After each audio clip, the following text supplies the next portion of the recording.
Kabuhay-buhay! So ngayon, meron tayong bike na i-review dito sa Bristol showroom dito sa Caloocan.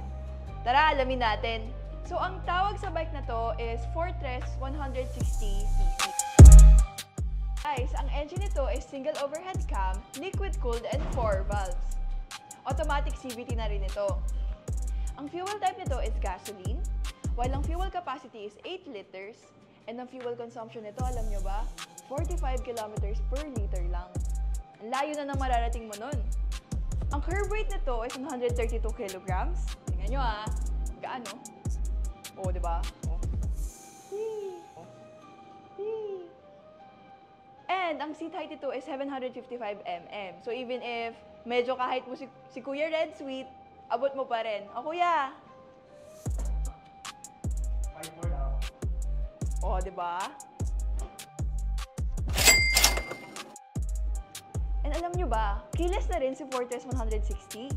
And eto, meron siyang answer back. So pag pinindot mo siya, malalaman mo kung nasa na yung motor mo. Pangalawa, ma-unlock mo rin yung motor mo, pipindutin mo lang kahit malayo ka. Diba? And alam nyo ba, even sa susi mo, kaya mo na buksan yung compartment. Tignan nyo. Oh, tignan nyo. Tada! And hindi lang yan. Meron 3 ways to open the seat. Pwede mo siyang pindutin dito. Seat. Tapos, pwede rin naman din sa susi. Amazing! Ang price lang ng Fortress 160 is 139,900,000 pesos only. And all of that features kasama na sa ganyang ka-budget-friendly na motor.